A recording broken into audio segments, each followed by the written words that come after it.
guys, Justin Florio from Patience and Consistency, and today I want to talk about something that I've been pushing for a while, the agenda of only doing one exercise per day, a few reasons on why everyone should attack this method, and I'll give you a few ideas on how to go about it.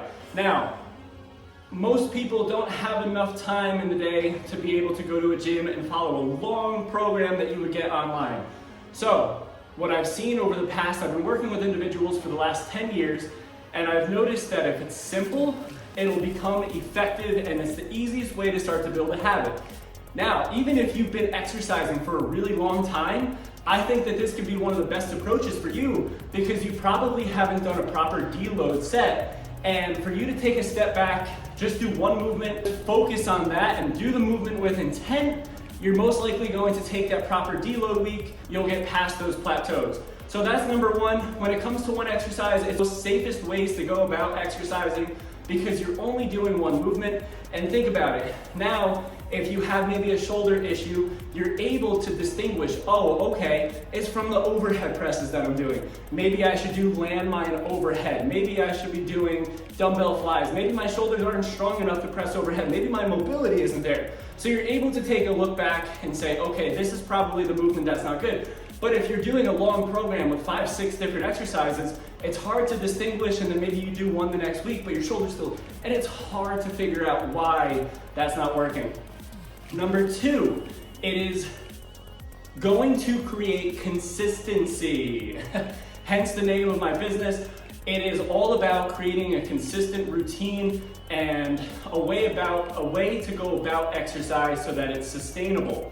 Number three, it's really easy to track. Again, back to my idea from before, when there's 5, 6, 7 different exercises that you have to do, it's hard to either write in a notebook or go onto that tracking app and put everything in and remember what you did. Sometimes you don't want to do it right after a workout, you're in a rush to get out, maybe go to work, go see your kids, get your kids, whatever the case may be.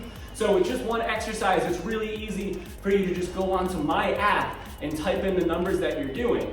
And finally, it's one of the best ways to progress because if you're just starting off, you don't want to do all this volume because eventually it's going to lead to burnout. So if you're just doing one movement, when I have a brand new person come into my training methodology, all we do is we take one movement a day and we do 4 sets.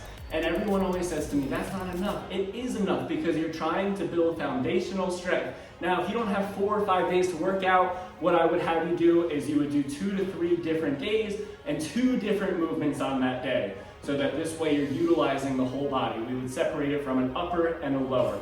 Now, let me give you an idea of what I would do.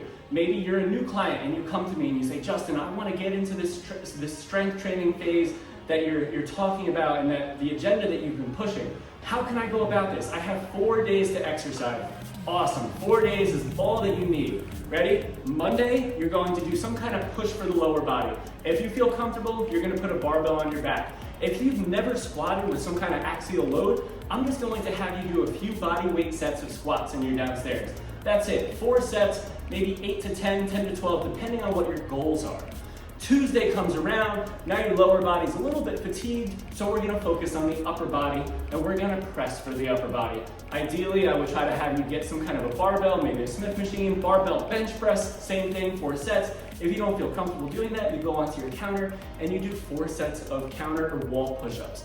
Wednesday, rest. Let your body recover. Put more of an emphasis on the nutrition and recovery and sleeping so that this way when Thursday comes around, now you feel a little bit better. And now Thursday, we're going to attack that lower body, but because we already worked the front of the legs, now we want to work that backside. Ideally, again, barbell is always the movement that I'm trying to progress people into. So we would do some kind of a barbell deadlift. If you don't feel comfortable doing that, you can always do a hamstring curl machine, 4 sets of that. And if you don't feel comfortable, maybe your hinge isn't the best, it's something that we would work on, cat-cows, the best way to figure out alignment. But I would maybe have you do a leg press if you have access to a gym.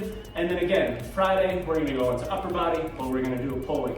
The idea for pulling exercises, we would wanna use a barbell, but there's so many different ways to pull. So the long-term goal is always to be able to get a pull up, but you could do pull downs on a cable machine, you could put a band around the bar and pull down that way.